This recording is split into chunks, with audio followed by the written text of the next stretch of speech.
오늘 말씀은 요한복음 4장 37절부터 42절까지의 말씀입니다. 그런즉 한 사람이 심고 다른 사람이 거둔다 하는 말이 옳도다.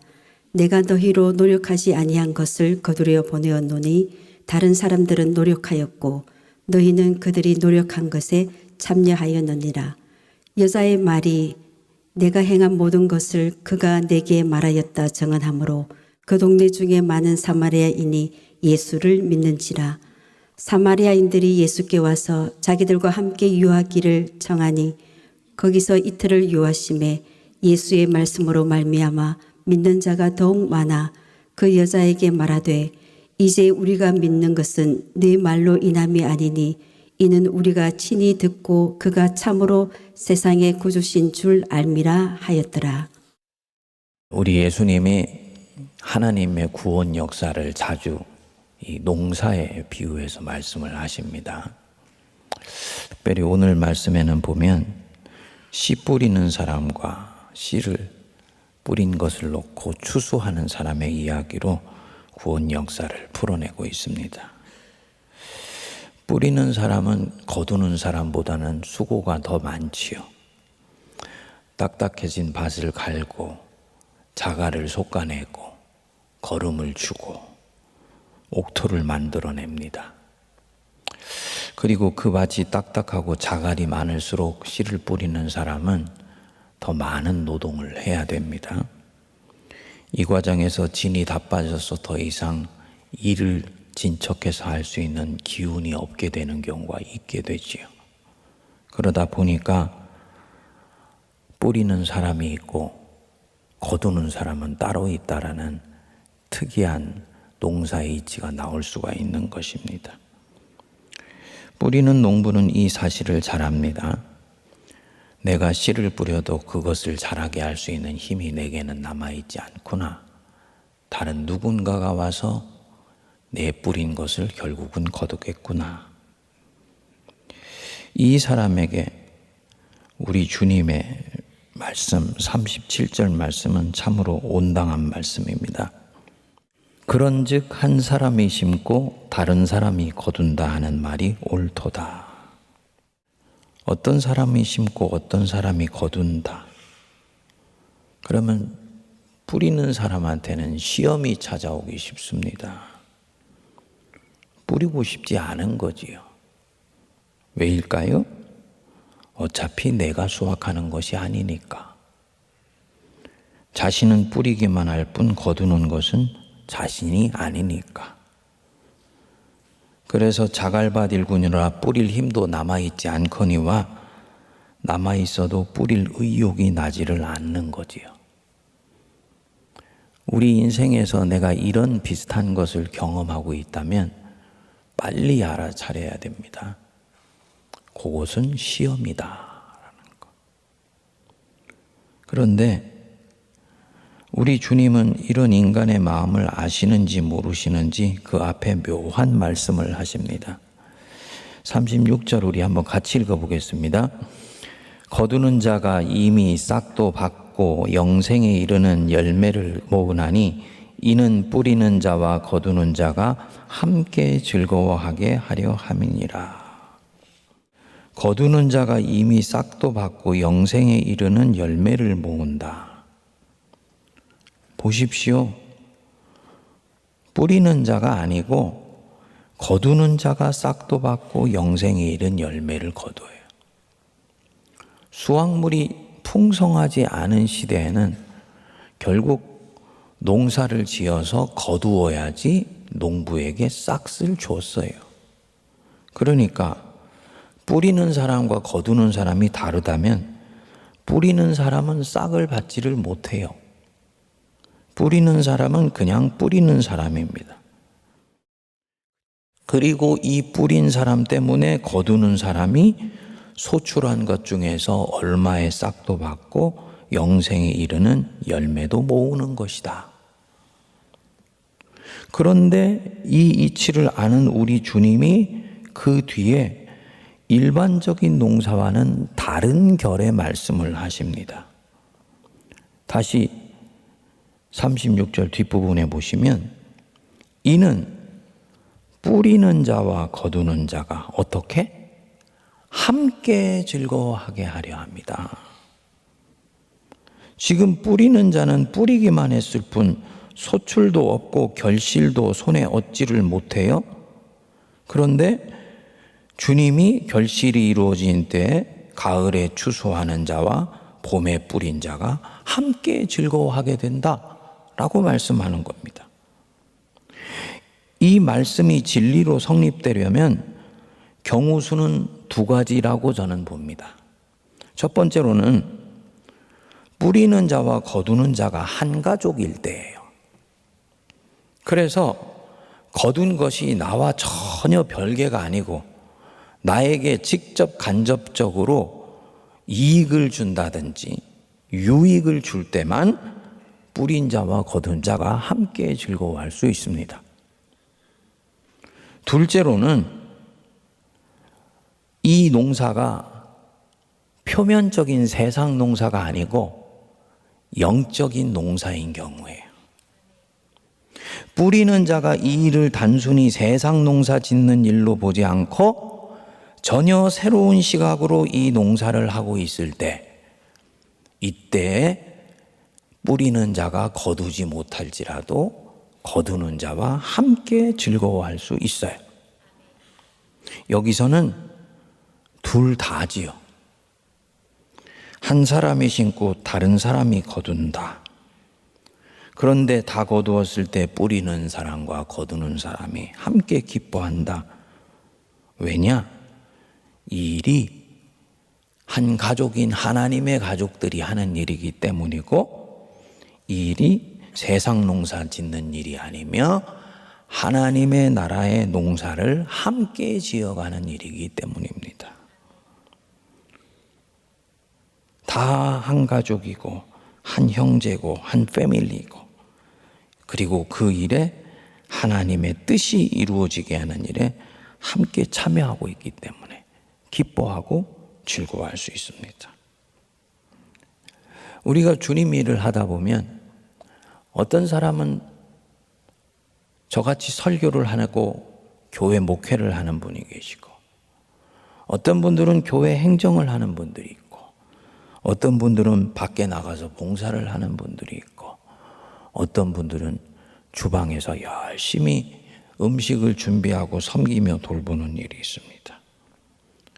표면적으로는 큰 일이 있는 것 같고 작은 일이 있고 더 영향력을 행사하는 일이 있고 영향력이 없이 미미해 보이는 일이 있습니다만, 하나님 나라 전체의 농사의 이치로 보면 모두가 다 함께 기뻐하고 즐거워하는 일이라는 거예요. 그러니까 우리가 이 이치를 진정으로 믿고 받아들인다면 우리 마음이 달라져야 되는 것이지요.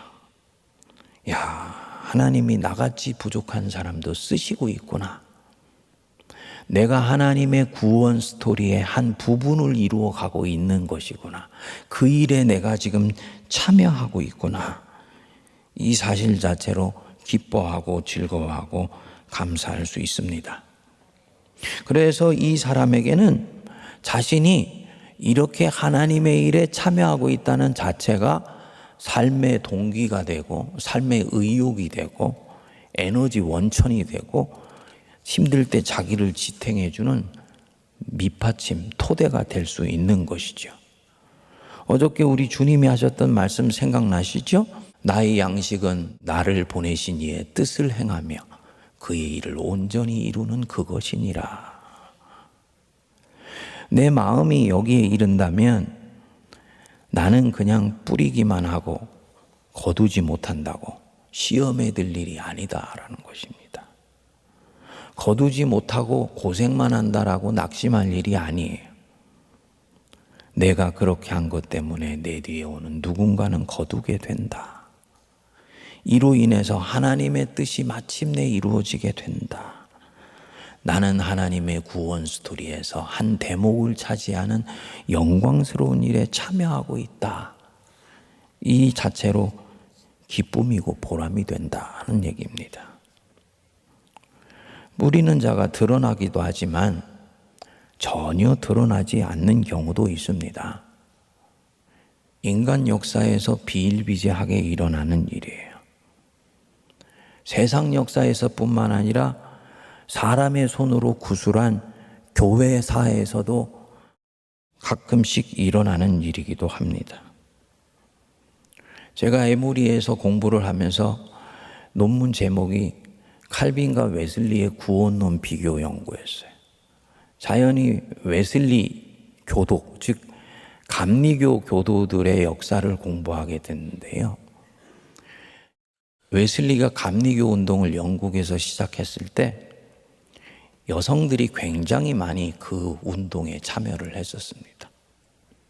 그런데 웨슬리가 죽고 2대가 소위 1대의 역사를 기록하면서 의도적으로 여성들이 웨슬리의 감리운동에 참여한 것은 많이 삭제하거나 축소시켰어요. 왜 그랬을까요? 남자이니까. 여자들이 열심히 한 것은 적극적으로 기록해주고 싶지 않았던 거예요. 이것이 민권운동이 일어나면서 남녀 평등의 사상들이 신앙 안에도 들어가면서 다시 복원해서 보게 되면서 깜짝 놀라는 그런 일들이 있었습니다. 역사라는 것은 바로 이런 것인 경우가 많이 있습니다. 절대로 객관적이지 않습니다. 편견이 있고 쓰고 기록하는 사람의 왜곡되어 있는 인식이 들어가기도 하고 이처럼 악의적으로 왜곡하거나 첨가하거나 삭제하는 일도 나타나게 됩니다. 그래서 분명히 이 일을 시작한 사람이 있고 뿌린 사람이 있는데 그 시작하고 뿌린 사람이 지워지는 경우도 있어요. 신랄하게 얘기해서 이런 경우를 역사 세탁이라고 얘기를 합니다. 만일에 내가 그런 지워진 대상이 되었다. 엄청 속이 상하지요. 여러분, 우리가 이 본문에서 좀 한 걸음 뛰어나와서 공관복음하고 한번 비교해서 보십시오. 최초의 대규모 회심이 유대가 아니고 유대의 변방도 아니고 당시에 불결하기 짝이 없게 느껴졌던 사마리아 땅에서 최초의 대규모 회심이 일어났다는 것. 이것은 엄청난 사실이에요. 유대인들, 이들을 불결하게 여겼던 유대인들에게는 매우 불편하고 불쾌한 진실입니다. 저는 그런 생각을 합니다. 바로 이것 때문에 마가나 마태나 누가는 이 사실을 기록해 놓지 않았을까? 그래서 뺀 건가? 여기 39절부터 42절에 보면 사마리아인들 안에 엄청난 집단적 회심이 일어나고 그것 때문에 예수님이 눈을 들어 밭을 보라고 추수하여서 하얘지는 그런 은혜가 일어나고 있다고 얘기를 했는데 어떻게 마태나 마가나 누가는 이 사실을 빼놓을 수가 있을까? 그런 의도일 수 있는 것이죠. 근데 감사하게도 요한이 기록해 놓은 거예요. 복음은 결국 그 시대의 한계를 뚫고 경계선을 넘어서 새로운 지평을 열어간다는 것을 보여주는 것입니다. 요한이 편견이 있었다면 또다시 이 여자 얘기도 세밀하게 다루지 않았을 것입니다. 분명히 이 대목에서 사마리아 여자는 뿌리는 자예요. 맞지요? 사마리아 여자가 결국은 뿌렸어요. 사마리아 여자가 뿌리기 전에 예수님이 사마리아 땅으로 가셔야 하겠는지라 주님이 먼저 뿌리셨어요. 그리고 요한은 이 사건을 기록해 놓을 때 이 여자 얘기는 쏙 빼고 예수님이 사마리아 성으로 들어가서 이틀을 유해서 말씀을 전했더니 대규모로 집단 회심자가 일어났다고 정리해놔도 감쪽 같아요. 그런데 요한은 그렇게 하지 않는 거예요. 왜냐? 뿌리는 자가 반드시 있었기 때문이다. 저는 이런 대목에서 이 요한복음을 더 좋아합니다. 그리고 그 뿌린 자가 남편이 5이나 되었고 지금은 결혼도 하지 않고 살고 있는, 당시로는 불결하기 짝이 없는 여자니까 얼마든지 지울 수 있고 지우고 싶었을 수도 있습니다. 그런데 이 우물가의 위대한 대화를 넣어두었다. 그래서 이 여자는 역사에서 지워질 수도 있었는데 그렇게 되지 않고 영광스러운 이름을 갖게 되었다. 뭘 얘기하겠습니까? 모든 성경에 나오는 이야기는 천국에 기록된 생명책과 우리 행위를 기록해놓은 구원 역사책의 반영인 줄 믿습니다. 천국에 이 여자 이야기가 기록되어 있기 때문에 요한이 여기에 적어놓은 거라고 저는 믿어요.